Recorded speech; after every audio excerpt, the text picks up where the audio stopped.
بسم اللہ الرحمن الرحیم۔ السلام علیکم ناظرین، آج ہم ایک بہت ہی اہم موضوع پر بات کرنے والے ہیں اور وہ ہے پیشاب کے اندر خون کا آنا۔ اس کو ہم میڈیکل کی زبان میں ہیماچوریا کہتے ہیں۔ ظاہر سی بات ہے، جب کوئی شخص پیشاب میں خون کو دیکھے گا تو وہ پریشان ہو جائے گا۔ پیشاب میں خون آنے کی کئی وجوہات ہو سکتی ہیں۔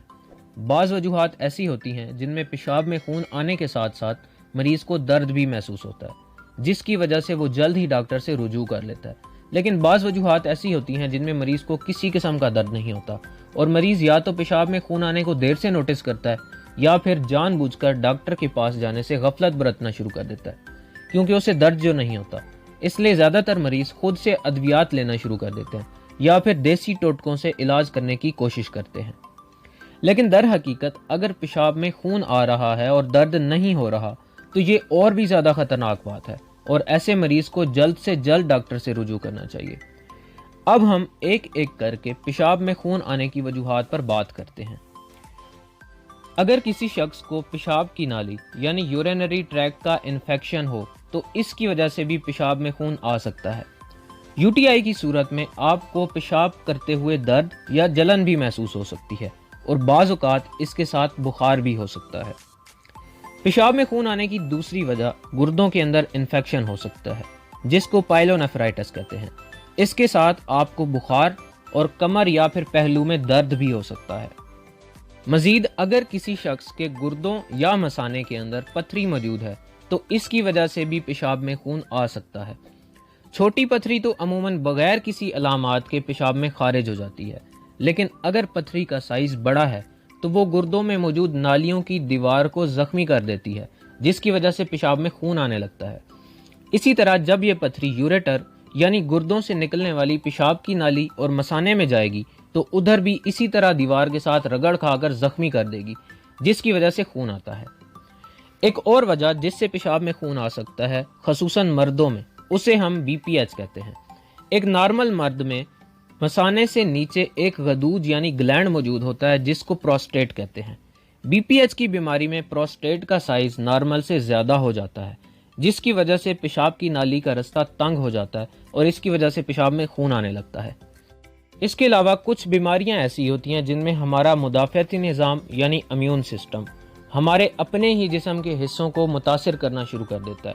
انہیں ہم آٹو امیون ڈیزیزز کا نام دیتے ہیں۔ اگر کسی شخص کو کوئی آٹو امیون بیماری مثلاً کہ واسکولائٹس ہے تو اس کی وجہ سے بھی گردوں میں موجود شریانیں ڈیمیج ہو جاتی ہیں اور خون کی صفائی کے دوران خون ان میں سے نکل کر پیشاب میں شامل ہونے لگتا ہے۔ اس کے علاوہ اگر کسی بھی شخص کو گردوں کی جگہ پر چوٹ لگ جائے تو اس کی وجہ سے بھی پیشاب میں خون آ سکتا ہے۔ یہ چوٹ دو طرح کی ہو سکتی ہے، مثلاً کھیل کود کے دوران گردوں کی جگہ پر کوئی چیز لگی لیکن باہر سے کوئی چوٹ نظر نہیں آئی تو اس کو ہم بلنٹ انجری کہتے ہیں، اور بعض اوقات تو کوئی چیز چیر پھاڑ کرتے ہوئے گردوں کی جگہ پر ڈائریکٹلی گھس کر انہیں ڈیمیج کر دیتی ہے۔ بچوں کے اندر کچھ موروثی بیماریاں ایسی ہوتی ہیں جن کی وجہ سے پیشاب میں خون آ سکتا ہے۔ ان بیماریوں کو ہیمولیٹک ڈیزیزز کہا جاتا ہے، یعنی ان بیماریوں میں خون کے ریڈ بلڈ سیلز جلد ہی ٹوٹ پھوٹ کا شکار ہو جاتے ہیں۔ وہ لوگ کہ بہت زیادہ ورزش کرتے ہیں یا پھر وہ لوگ جو کہ ایتھلیٹ ہیں یا پھر سپورٹس مین ہیں تو ان میں بھی بعض اوقات ورزش کے بعد پیشاب میں خون آ سکتا ہے۔ اگر کسی بھی شخص کو مثانے یعنی بلیڈر کا کینسر ہے تو اس میں پیشاب کے اندر خون آ سکتا ہے، اور خطرے کی بات تو یہ ہوتی ہے کہ اس کے اندر مریض کو کسی قسم کا درد نہیں ہوتا، جس کی وجہ سے مریض تاخیر کر دیتا ہے۔ یا پھر کچھ ادویات ایسی ہوتی ہیں جن کے سائیڈ ایفیکٹس کی وجہ سے پیشاب میں خون آ سکتا ہے، مثلاً وہ لوگ جو کہ کینسر کی ادویات لے رہے ہوتے ہیں یا پھر ان کی کیمو تھراپی یا پھر ریڈیو تھراپی چل رہی ہوتی ہے تو ان میں بھی پیشاب کے اندر خون آ سکتا ہے۔ بعض اوقات یہ ہوتا ہے کہ خواتین کے اندر حمل کے بعد یا پھر ماہواری یعنی مینسز کی وجہ سے نکلنے والا خون پیشاب میں شامل ہو جاتا ہے، جس کی وجہ سے یہ لگتا ہے کہ یہ خون پیشاب کی نالی سے آیا ہے، لیکن ایسا نہیں ہوتا۔ اس لیے ایسی خواتین کو گھبرانے کی کوئی ضرورت نہیں۔ اب سوال یہ ہے کہ جب کوئی شخص پیشاب میں خون دیکھے تو اسے کیا کرنا چاہیے؟ تو سب سے پہلے تو ایسے شخص کو چاہیے کہ پانی زیادہ سے زیادہ پینا شروع کر دے، یا پھر وہ پھل جن کے اندر پانی زیادہ مقدار میں موجود ہوتا ہے، مثلاً تربوز وغیرہ، ان کا زیادہ سے زیادہ استعمال کرے، اور کوشش کرے کہ وہ جلد سے جلد کسی بھی قریبی ڈاکٹر مثلاً میڈیکل اسپیشلسٹ، نیفرولوجسٹ یا پھر یورولوجسٹ کو جا کر دکھائے۔ ڈاکٹر آپ کو چند ٹیسٹ تجویز کر سکتا ہے، مثلا یورین آری، الٹرا ساؤنڈ، ایکس رے اور بلڈ سی پی وغیرہ۔ ان ٹیسٹ کی مدد سے خون آنے کی وجہ کا پتہ چل جاتا ہے اور پھر اس کے مطابق اس کا علاج کیا جاتا ہے۔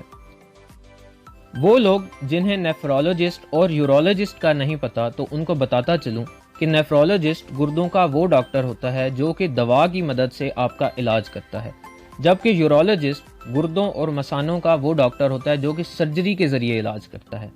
انشاءاللہ ہم اس پر بھی ایک ویڈیو بنائیں گے جس میں ڈاکٹروں کی مختلف اسپیشلٹیز کے بارے میں بتایا جائے گا، تاکہ ایک عام آدمی کو پتہ چل سکے کہ اسے کون سے ڈاکٹر کے پاس جانا ہے۔